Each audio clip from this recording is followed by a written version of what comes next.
Perfect. Hey guys, welcome to Soaring Higher. My name is Lucas Silva, former instructor here at Aerodynamic, and also instructing at the moment right now as I wait for my class date. Former Spirit Airlines first officer on the Airbus A320 Las Vegas based.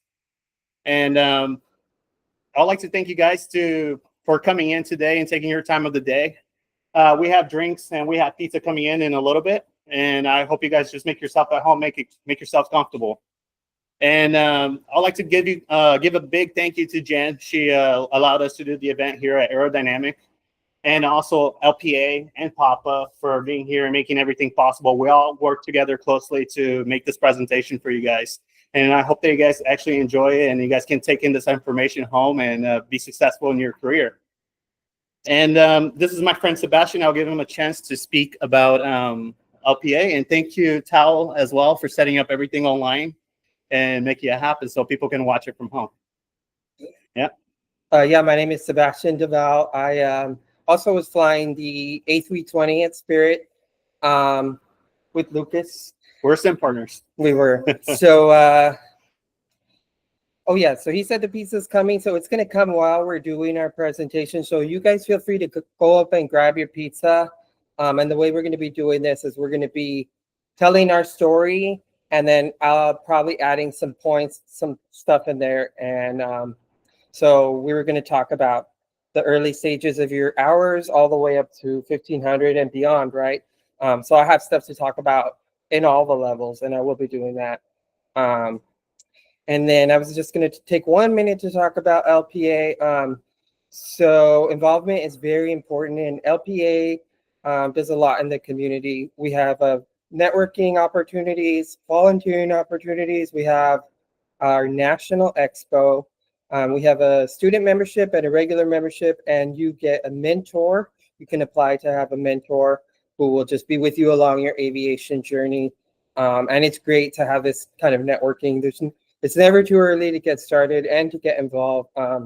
Networking is king. It's really important. And these organizations like PAPA and LPA are great for that. I brought 2 QR codes. We have a WhatsApp chat where we discuss all of our events. We have social events.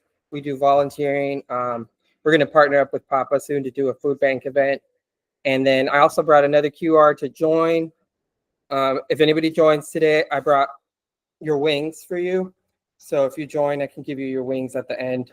Yeah, and so I'm going to hand it over to someone from Papa's going to come up and just to tell us a little bit about your organization. Scott, you want to come up here? Sure. Jenny, just let him sit there. So you see.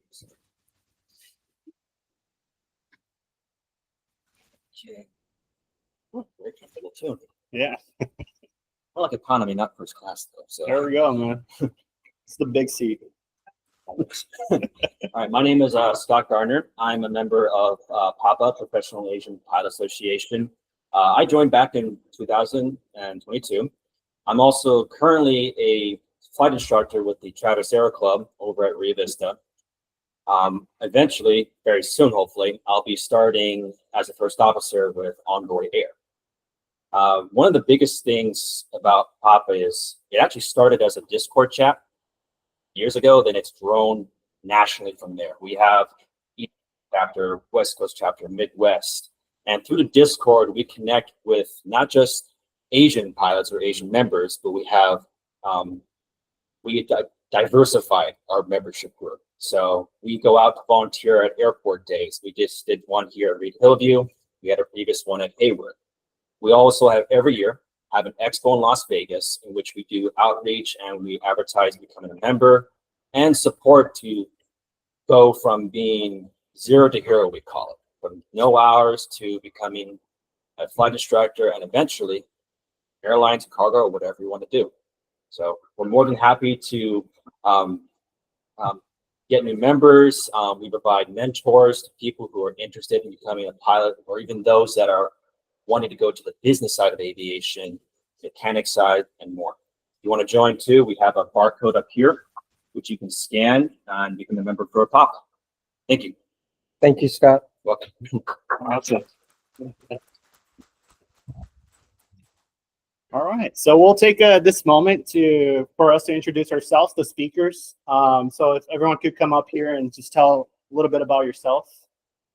Would you like to start, Kenny? Sure. Yeah, come on.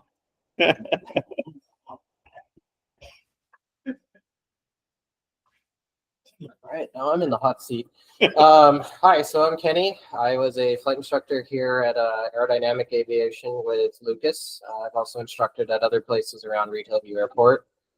I attended San Jose State University for the aviation program as a local from San Jose. And I've also worked on the maintenance side in general aviation. Currently, I'm a first officer at SkyWest Airlines. And I've had involvement in the National Intercollegiate Flying Association and the Pacific Coast Intercollegiate Flying Association, which are organizations that are collegiate aviators, pilots involved with college programs that compete in various types of flying competitions, both regionally and nationally. On a more local scale, I've been involved with the community outreach for Reed Hillview Airport and keeping it open, and the San Jose State's nonprofit flying club, Flying 20s. Awesome. Thank you for being here today, Kenny, and we're excited to hear your story. Cool. Yeah. Yeah. All right, Antonio. Oh, sure. We'll get a camera, but Yeah. it's all right. Hey, everybody, my name is Antonio Fuentes. I am, well, I started flying here, right here at Reed Hillview Airport with the Flying 20 from San Jose State. I'm a class of 2000 grad with the aviation operations emphasis. I've got my AMP as well. It's a great thing that San Jose State provided wonderful education in that. Made my way up through various airlines, making my way finally to my home at United Airlines. I've been at United for 2.5 years, currently a 777 first officer. Before that, I was on the 737 and a member of Latino Pilots Association since 2017. Just happy to provide my expertise, my knowledge, and be here to support aviation and these wonderful organizations. Awesome. Thanks for coming in, Antonio. Yeah, Antonio will be able to give us really good information. He's been in the industry for quite a time, so the industry is always changing. So he'll be able to tell us all about all those changes that he experienced. All right, Tal. Hi, my name is Tal. That's good. There you go. I'm a flight instructor at Aerodynamic. I used to fly corporate jets at Pacific Coast Jets. And so I'll be sharing some of my experiences flying with corporate, but right now I'm an assistant instructor at Aerodynamic. And I love being a flight instructor. Thank you, Kyle. And thanks for setting up the online stuff for everyone to see. All right, great. And that's My name is Sebastian. I started many years ago at Oakland Flyers, got my private there, went to ATP Sacramento, back when that was the only one on the whole West Coast, I think, and went through all the ratings, but a bunch of us didn't do the CFI because the pass rate was really low at the time. And so we got our money back and we didn't do it. And, you know, looking back, I don't know if I would have done the same thing. I don't know if instruction was really for me, and maybe that slowed me down a little bit. So I slowly time built until I did a little bit of traffic watch out of Livermore until the contract was lost to drones. So that was, you know, flying a Cessna over the freeways when there was an accident with the reporter from CBS News. Built a little bit of time that way. And then finally, I started at Aperture Aviation right here, Reed Hillview, doing survey. Did that for about 2 years. That was a pretty slow time build. Actually, everything I've done has been a slow time build. So I could tell you a little bit about survey for those of you looking for, you know, teaching isn't for everyone. And so teaching is a good time builder. But, you know, if it's not for you, it's not for you. And Survey was great. Aperture was a great company. It was 8 on, 6 off. So every Wednesday you fly out to wherever, you get the airline points, you get the hotel points, the car rental points, a lot of autonomy. And we would fly a Cessna 206. Those of you who are from here probably know Aperture. The 206 is here in that hangar. And so the camera was attached to the bottom, and we had a client that I can't name. And we would just go all over the US and Canada, all the Canadian provinces, the US, Hawaii. And so we'd be in charge of emailing ATC our plans and doing the photos, and then downloading all the data onto a special drive, sending it to our client, cleaning these very expensive lenses, but also being a sort of liaison for the plane, right? Any issues, dispatching ourselves, relocating the planes. That was a lot of fun because then I was able to build IFR. There would be a little tiny cloud layer, and we would specifically fly right in it to build our IFR time. And so, you know, trying to get planes like from Chicago to Reed Hillview in record time, because if I was done, then I could go home. And I live in the Bay Area, so That's the goal. so I did that, and then I was at about 800 total time, and I went to JSX, Part 135. So I got into a jet nice and early. I flew the Embraer 145, the Embraer 135, and that was a lot of fun. It was a big transition to a jet. I'm sure Lucas can talk about that too. I was his in partner. He was coming from the Cessna to the Airbus. Different world, man. We had our interesting moments. Yeah. So it was a big transition getting to your first jet. Anything that I talk about right now, you guys think about your questions, and definitely ask them whenever. Actually, we'll have a time for Q&A, but if you don't want to forget your question, you feel free to raise your hand, and we'll answer whatever you guys want to know. So anyway, I did JSX for 2 years. Also a slow time build because I was Oakland based, and they didn't have a lot of routes from Oakland. It was like Phoenix, Vegas, Burbank, Orange County, and that's it. Sometimes we got to do charters, Stanford women's basketball. My friend King, who's coming with the pizza, she just personally flew Green Day on their whole tour of the West Coast. So they got tickets and everything, and they flew the band with all their entourage. So we got a lot of famous people, but so that was really good experience, jet time and kind of like an airline environment. It was a Part 135.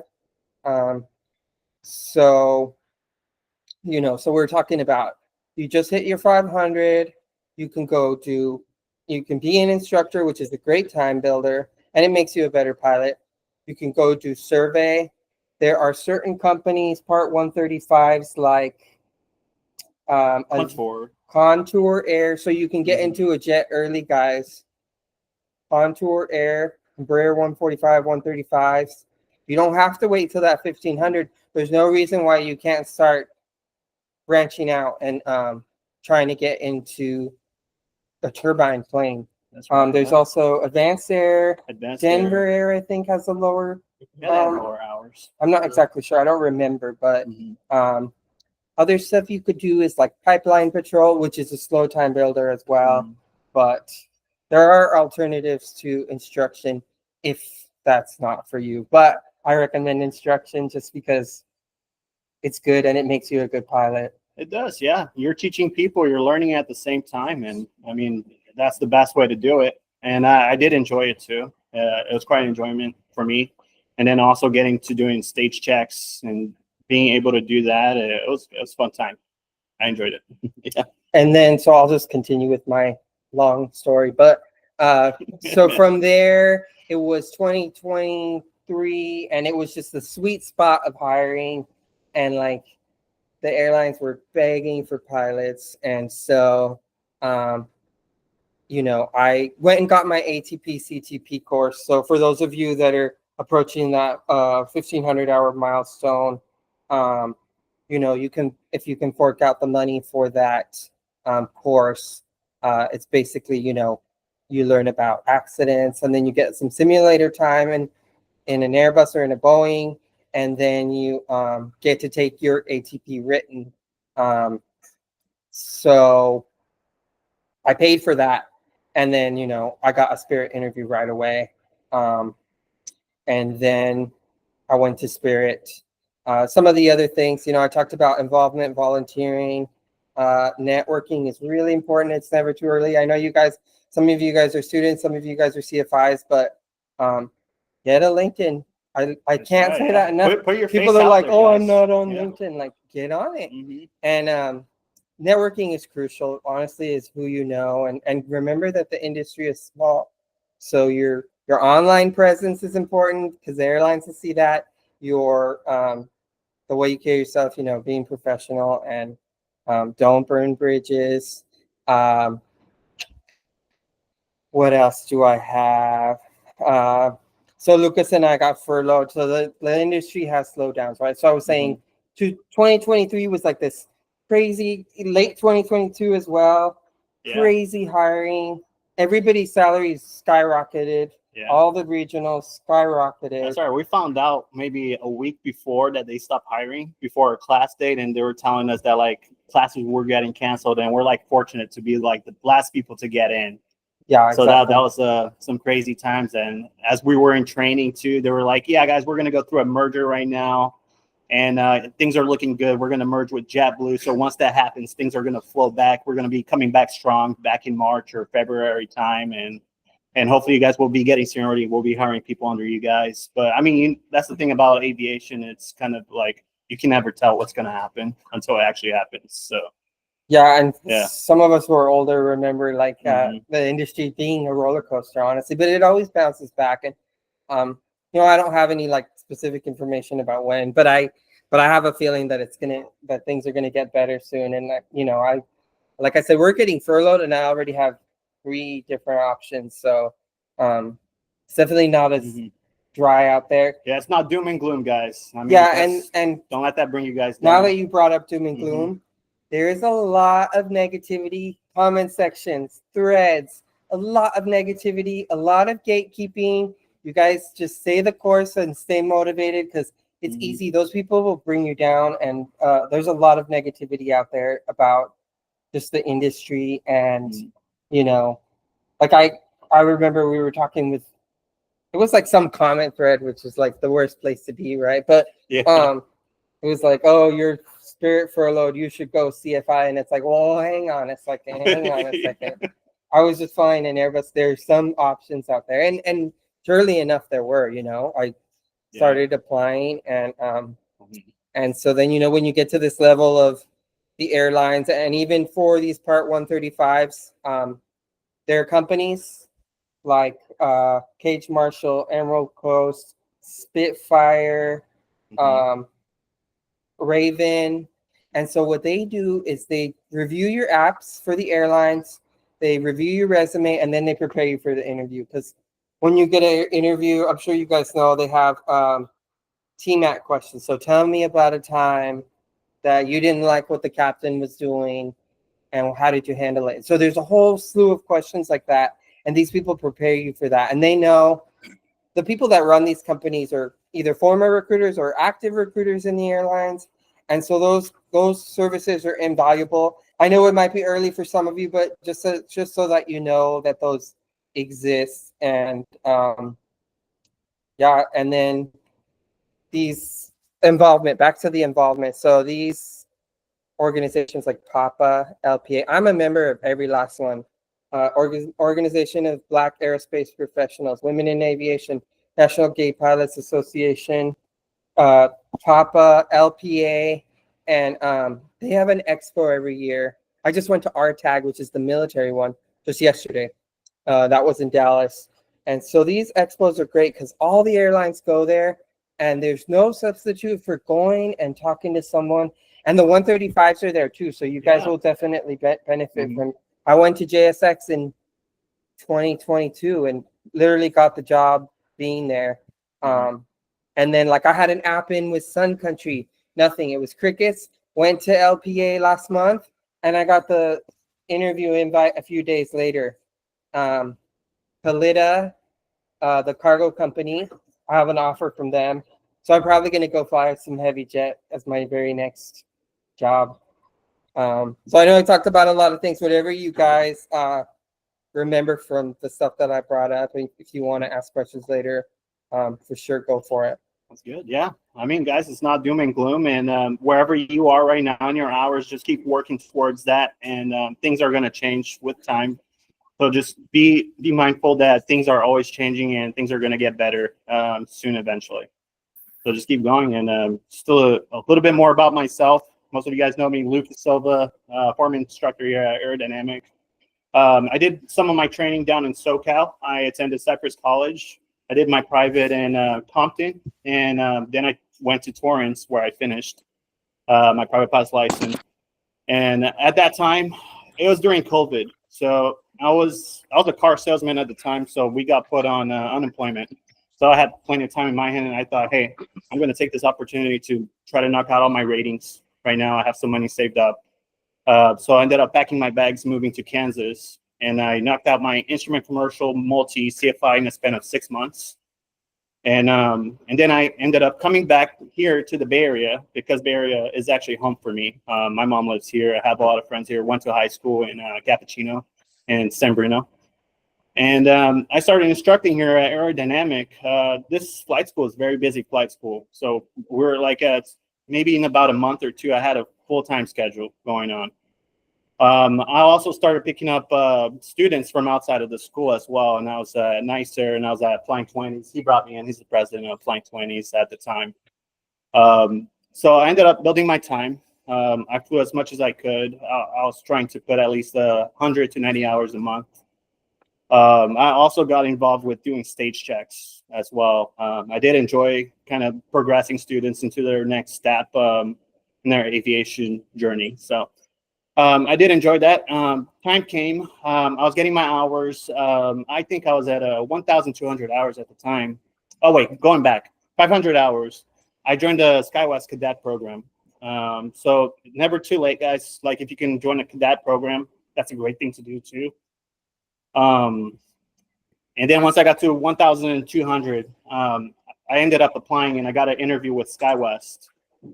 They called me 2 to 3 weeks later. They were like, hey, we'd like to extend a job offer to you. And at this time, I was talking to one of my buddies that I actually met in the flight school back in Kansas. He was in the military, and he ended up going to Africa to fly King Airs. So he did a military contract there. And he ended up going to Spirit Airlines. And then he gave me a call, and he was just like, hey, Lucas, are you done with your hours? Like, where are you at right now? And I was like, oh, man, I'm like at this time, I was at 1,400 hours. But I'm at 1,400 hours. I got a class date happening with SkyWest Airlines. And he was just like, man, you should come to Spirit. Like, come on, man, just go. Let's go hop on the Airbus, man. I really want to see you here. Come on. I was like, well, man, I don't think they hire 1,500-hour pilots. That sounds a little crazy to me, you know what I mean? And Daginah, man, I actually checked it out. They do. And I looked up online, and they're like, oh, we just required an ATP, CTP, and unrestricted ATP. At the time, I didn't meet the minimums yet. So I ended up renting a plane with other flight instructors, and we're just flying from I would finish my shift at 6 p.m. And I would hop on the plane with another CFI, and we'll go shoot approaches. Like we'll go do night cross country, shoot approaches, become current. And I was just building up all that time just to get to unrestricted ATP minimums. And then I went to Dallas, did my ATP, CTP. I paid for it. SkyWest was going to pay for it, but I was just like, man, you know what? I'm just going to go and see what the possibilities is, right? That's going to open up doors for me. But this is back in October 2023. So my friend, he told me apply. I applied. I didn't hear anything. And then he was like, hey man, there's a meet and greet. You should definitely do that. But the thing is, you're going to have to pay for your own ticket, your own hotel. And I was like, man, sounds like a lot of work, but you know what? It's a possibility, right? So this may be something like a once in a life opportunity. So I ended up booking the hotel, got my ATP, CTP, and I went to the event, right, the meet and greet, and I wasn't expecting an interview. I just thought I was just going to meet the Chiefs, and that was going to be it. I just put my face out there, and maybe they'll pull up my resume or and kind of give me an interview. We'll see, right? It's we never know. So I ended up getting an interview on the spot. Like I got there, I introduced myself. I told them, I was like, hey, I came all the way from California, and I really like the company. I like the company culture. I gave them my resume, and then they were like, okay, come see us in the back. Okay, and then I went in the back, and it was a quick interview, man. The guy was the chief from Atlanta. And he was like, oh, you're a CFI, huh? All right, let's pull out the VFR sectionals. So he's like, pull out the VFR sectional. He's like, here's the Atlanta airspace. Show me where's the class Delta here, like in between, class Echo, right? And I was just like, oh, it's right here. But he was like, how come like guys that come from the airlines, they can never point that out? But yeah, it's good that you can point that out. And yeah, so I mean, it was a very technical interview. He showed me a approach plate going into Guatemala, and he was just like, "Hey, I need you to do some mental math right now, right? So let's do the 3-to-1. This is your final approach fix. You're at this altitude. Like, when are you gonna start your descent, right?" So like, I was just like, "Okay, cool." Just did it on the paper, and I was like, "Here you go." He was like, "Okay, cool, man. We're gonna talk to you. We'll probably call you. We'll see. But just stick around. Don't leave. Don't go anywhere." And I was like, okay, cool. So I sticked around. And then some guy from HR came back, and he was just like, okay, do you have your documents with you, your logbooks and everything? I was like, I brought everything. There you go. So they just went through and everything, and they were like, oh, okay, cool. Looks like you got everything, but something about your multi-hours here, man. Like, you can't count ATP, CTP as your multi-hours. I was just like, uh-oh. And then I was just like, don't worry. I'll go get in a multi as soon as I get home, and I'll get those extra 4 hours, right? So I ended up coming back home, hopped on the multi, I time billed, and then I emailed them the next day, and then I got a call. They're like, hey, we'd like to extend the job offer. We have a class day for October 30th. Would you take it? You never told me that. Yeah. Yeah, but that's how it is, guys. You guys got to do the work, right, to kind of put yourself forward, and what's going to make you stand out today is probably going to be going and getting your ATP, CTP. Today is a little bit harder, a little bit more competitive. So I'll probably consider maybe doing like a multi ATP check ride. That'll be something that'll also put you more competitive if you already have an ATP certificate or type rating, right?